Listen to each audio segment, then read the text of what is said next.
May the words of my mouth and the meditations of our hearts be always acceptable in thy sight, O Lord, our rock and our Redeemer. Amen.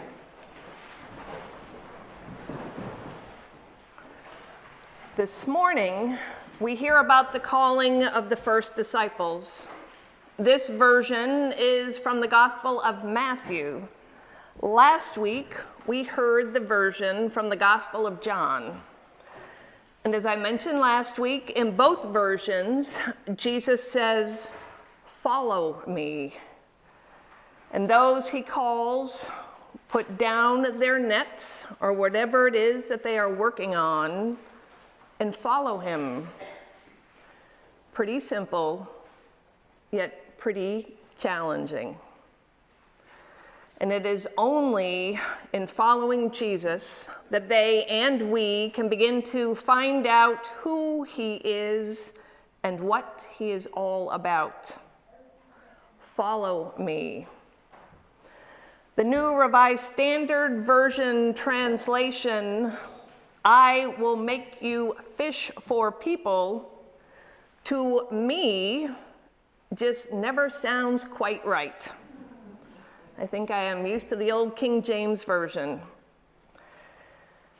It seems to me, and "I will make you fish for people," this seems to convey only an action, a task, rather than taking on a whole new identity, a transformation, to become fishers of men, fishers of people.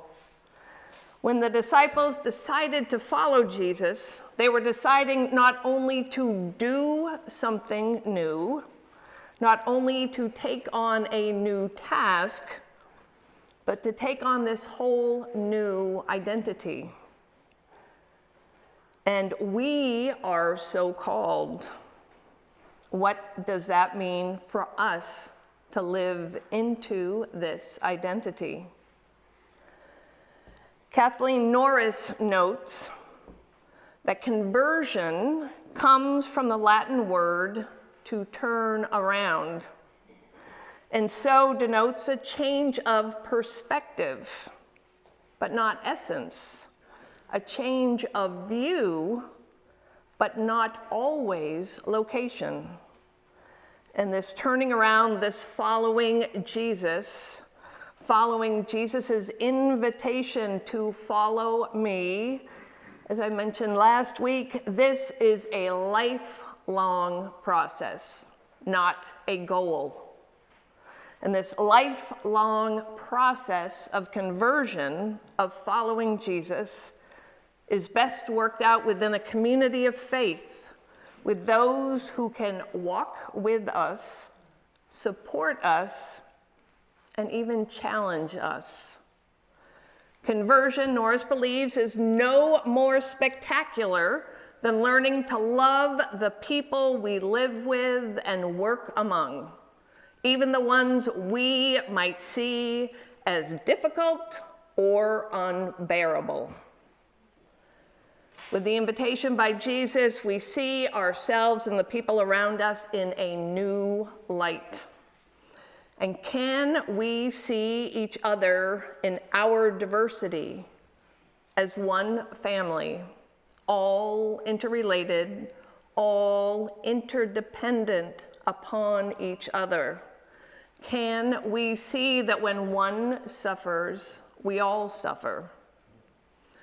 Episcopal bishop and elder of the Choctaw Nation, Stephen Charleston, contends the community is how we respond to injustice and how we hold diversity in equilibrium.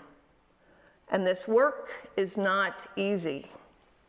Being in community, holding diversity and equilibrium, responding to injustice requires our commitment and a willingness to learn. Bishop Charleston writes, "Many times we may be tempted to withdraw from the messy demands of living alongside others. We may find it easier to maintain a private spirituality, or to simply disappear into the exclusive claims of a particular religion. Both of those options are far less difficult, he contends, than hanging in there with a bunch of other human beings who are diverse and hurting. Choosing to stand together can be hard, he notes, especially for some of us who have tried and have been disappointed by the effort. And yet, unless we make that effort, we will remain isolated and vulnerable when darkness comes into our lives. A place of trust, welcome, and respect. That is the community we seek, a wide, open community, welcoming to every human being.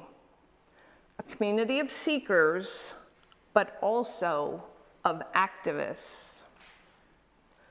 Follow me, Jesus says.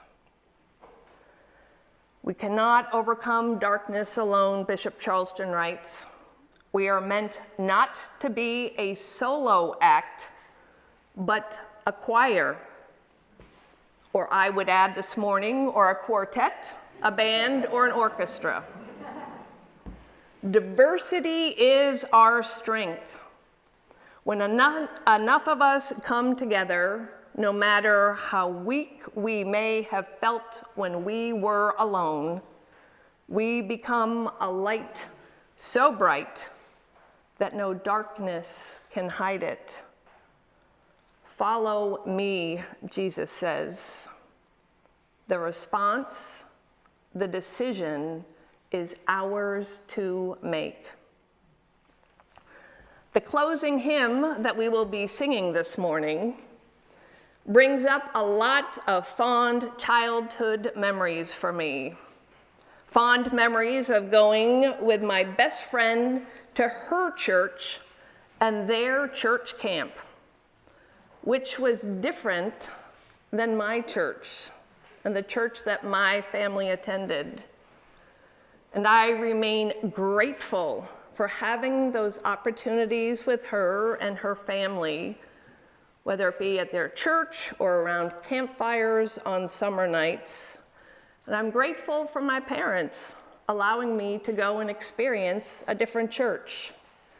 And so I want to thank you, Artie Walser Quartet, for offering your version this morning and for allowing me this opportunity to just relive all those fond memories. So as we leave this space later this morning, as we leave this space singing, as we leave this space going forth into the world, rejoicing in the power of the Spirit, may we sing on, knowing that we are part of a choir